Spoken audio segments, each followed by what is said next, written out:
Fala galera, beleza? Professor Paulo Guilherme de Geografia para mais uma revisão. Você está pronto? Se liga aí!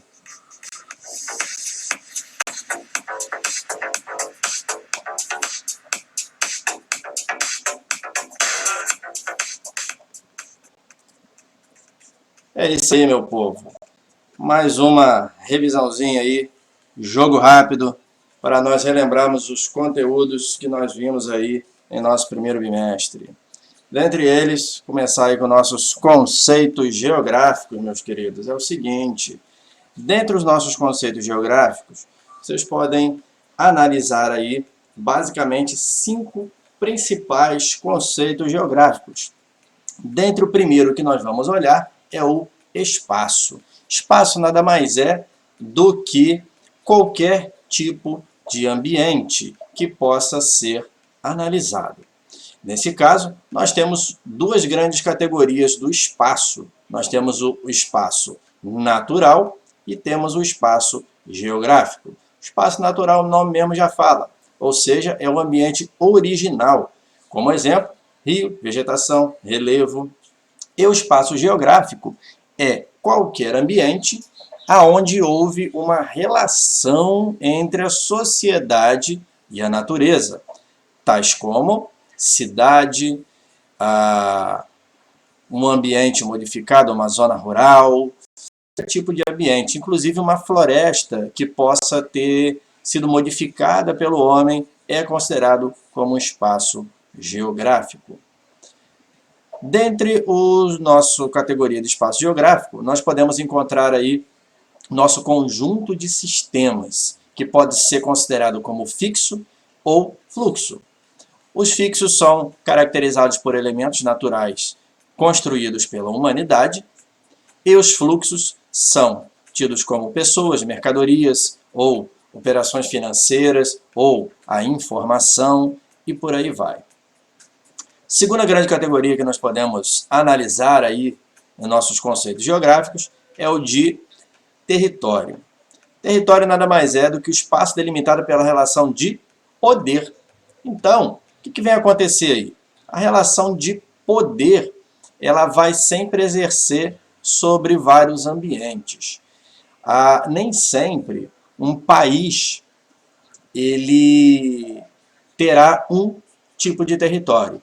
Normalmente, ele poderá ter vários, ou seja, várias relações de poder. Como exemplo, aqui no nosso país, nós temos aí o território indígena, ou seja, é um espaço delimitado pela relação de poder, ali no caso dos índios. Temos também aí os quilombolas, dentre outras opções. Inclusive aqui em nosso país nós temos de maneira ilícita, ilegal, territórios comandados por facções criminosas, que há também uma relação de poder ali.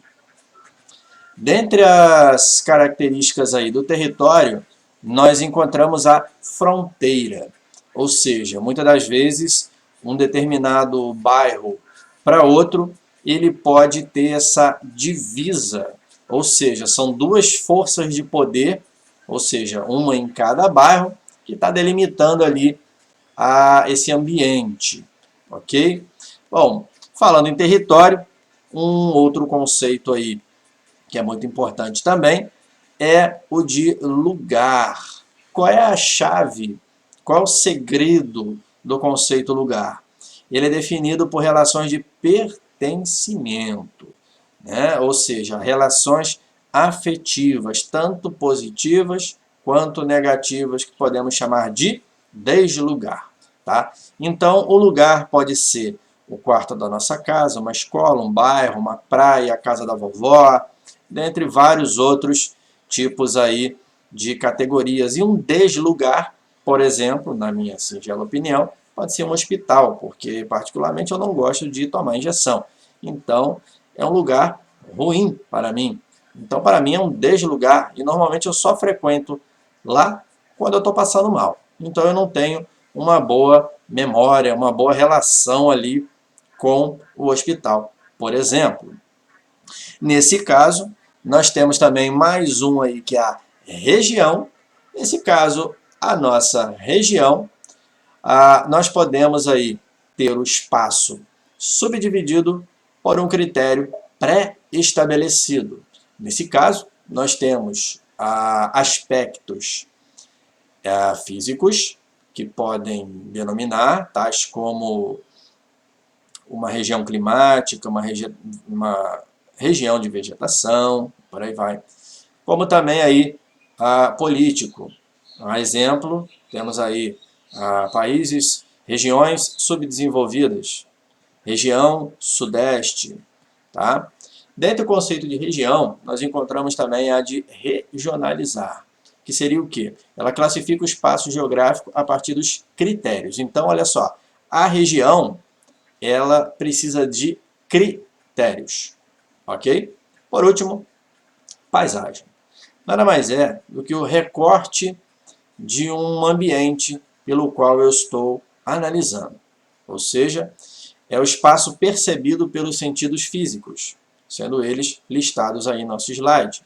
Dentre a paisagem, nós temos a opção natural e a opção cultural, também chamado de paisagem antrópica, ou seja, aquela que foi construída pelo homem. Tranquilo? Beleza? Sobre essa parte aí? Legal. Então, vamos girar para o nosso próximo conteúdo.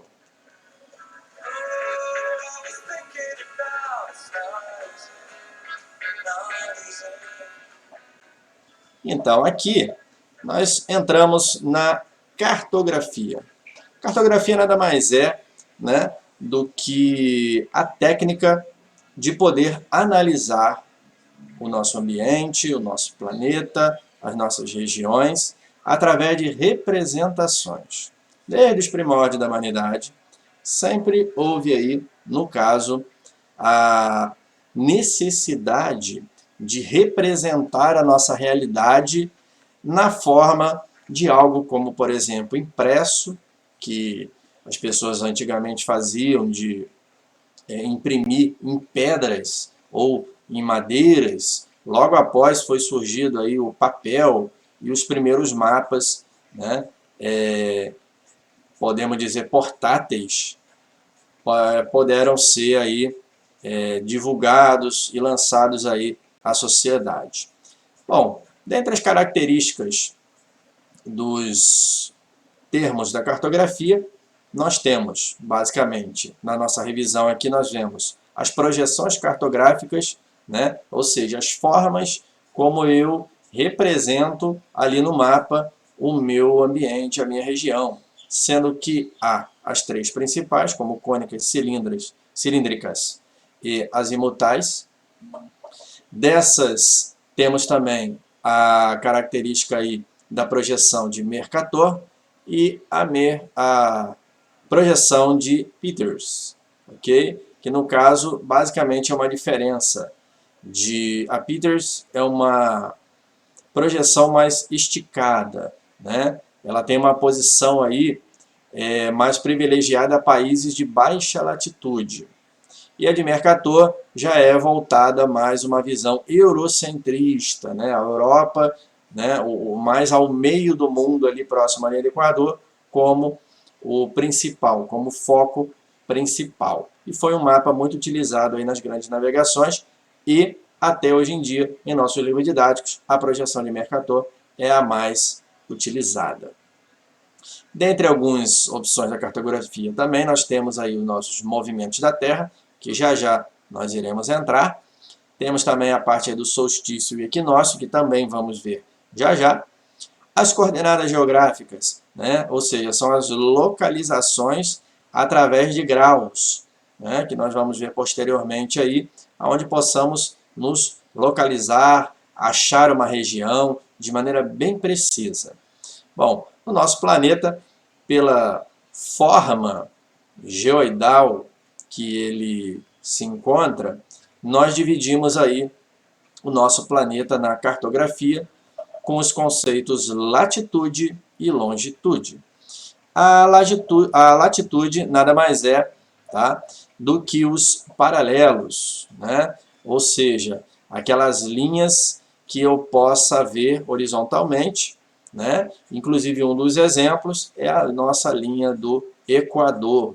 É o grande divisor norte-sul do nosso planeta. A longitude, também conhecida como meridiano, já são aquelas linhas mais verticais. Ou seja, nós podemos aí analisar fusos horários, rotação e dentre outras opções, sendo que o seu divisor se encontra ali no meridiano de Greenwich, tá? Onde divide o nosso mundo na região oeste, conhecida como Ocidente, e a região leste, conhecida como Oriente. Dentre outras categorias também, temos a categoria de escala, que nada mais é do que a redução de um ambiente colocada ali, representada no mapa, numa planta, num croquis e por aí vai. Lembrando que basicamente temos três grandes nomes que podemos usar aí na escala, três grandes unidades, que é a escala propriamente dita, temos também a distância real, que é o D maiúsculo, e também a distância gráfica, que é o D minúsculo. Vocês estão vendo aí no slide um flashback aí, né, do nosso cálculo que nós podemos fazer, que pode ser aí uma multiplicação ou uma divisão. E o fuso horário, que é medido através aí da longitude e do nosso movimento de rotação, que nós vamos ver mais à frente. Ok. Nesse caso aqui, nós temos, vamos dar uma olhada nos movimentos da Terra, que nós vamos ver já já no próximo vídeo.